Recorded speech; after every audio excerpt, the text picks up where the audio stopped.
우리가 발딛고 사는 이 세상, 이 물리적 실제는 대체 뭘로 이루어져 있는 걸까요? 모든 게 아주 작은 알갱이, 즉 입자들의 조합일까요?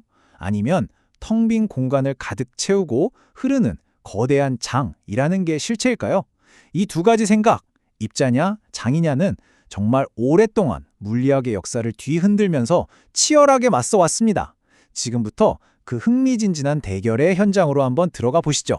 근데 있잖아요. 우리가 실제라고 부르는 이 그림은 사실 한 번 찰칵 찍어서 완성된 사진 같은 게 아니에요. 오히려 수많은 과학자들이 계속해서 덧그리고 지우고 수정해가면서 완성해 나가는 거대한 스케치에 가깝습니다. 여기서 진짜 중요한 포인트가 바로 이겁니다. 과학이 말하는 실제라는 건 변치 않는 절대적인 진리가 아니라는 거죠. 지금까지 우리가 찾아낸 증거들을 바탕으로 만든 현재로서는 가장 그럴듯한 설명 모델인 셈이에요. 그러니까 말이죠. 더 확실한 증거가 나오면 언제든지 이 그림을 확 지우고 새로 그릴 준비가 되어 있어야 한다는 겁니다. 자, 지금부터 그 위대한 수정의 역사를 한번 따라가 보겠습니다. 모든 이야기의 시작에는 항상 거인이 있죠. 바로 아이작 뉴턴입니다. 그가 그린 세상의 그림은 정말 어마어마하게 강력해서 무려 100년이 넘는 시간 동안 그 누구도 감히 의심조차 못했던 그야말로 절대적인 챔피언이었습니다. 뉴턴이 그린 우주의 가장 기본적인 주인공은 바로 질점이라는 개념이에요.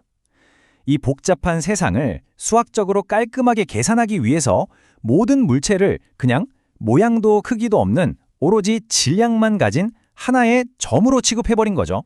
상상이 되시나요? 저 거대한 태양도 우리가 사는 이 지구도 뉴턴의 계산 속에서는 그냥 점 하나에 불과했던 거예요. 그리고 이 질점들이 뛰어노는 무대는 바로 텅 빈 진공이었습니다. 아무것도 없는 텅 빈 공간을 가로질러서 중력 같은 힘이 아무런 중간 매개체도 없이 즉각적으로 순식간에 전달된다고 봤어요. 이걸 어려운 말로 원격작용이라고 하는데요. 쉽게 말해 태양과 지구가 그 엄청난 거리를 사이에 두고도 마치 유령처럼 서로를 즉시 끌어당긴다는 거죠. 자, 이 개념들을 다 조합해보면 뭐가 나올까요? 바로 마치 잘 짜인 거대한 시계 태엽처럼 모든 것이 정확하게 예측 가능하고 기계적으로 착착 움직이는 우주가 그려집니다.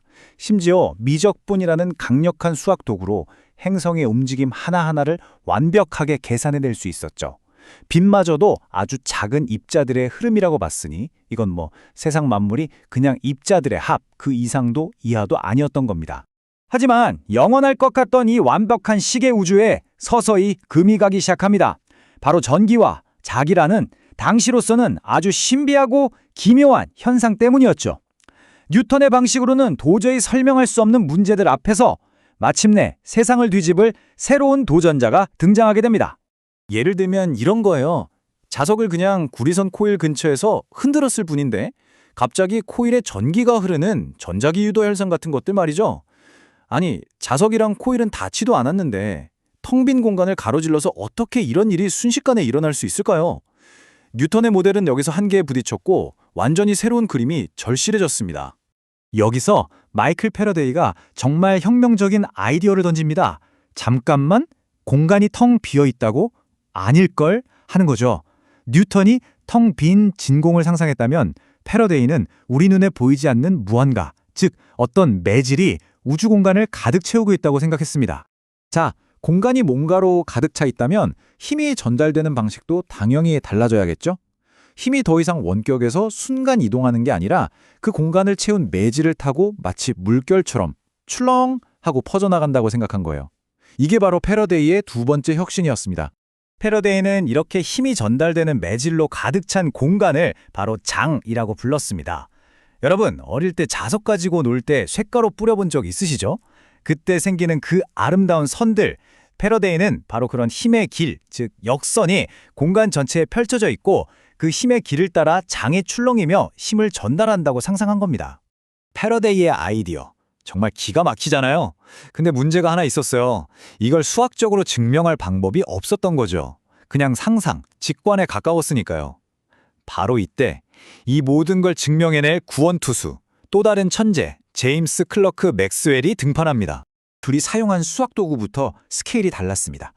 뉴턴의 수학이 당구공 하나가 시간에 따라 어떻게 굴러가는지를 쫓는 일변수 미적분이었다면 맥스웰이 다뤄야 했던 건 호수 전체의 파문이 어떻게 퍼져나가는지를 그려내는 훨씬 더 고차원적인 다변수 미적분이었어요.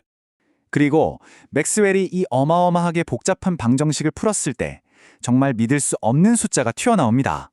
바로 초속 29만 9,792km. 이 숫자를 본 과학자들은 아마 숨을 멈췄을 거예요. 왜냐고요?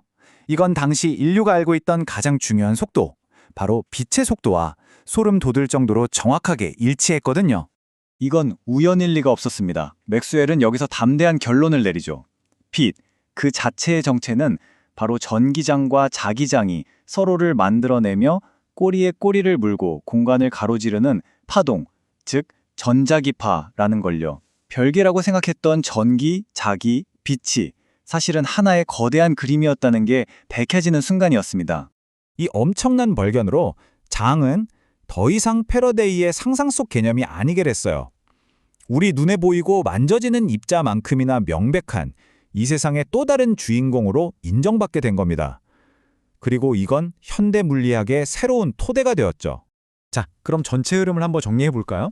세상은 입자로만 되어 있다고 선언했던 뉴턴에서 시작해서 아니야, 공간은 장으로 채워져 있어 라고 외친 패러데이, 그리고 그걸 수학으로 증명해버린 맥스웰로 이어졌죠.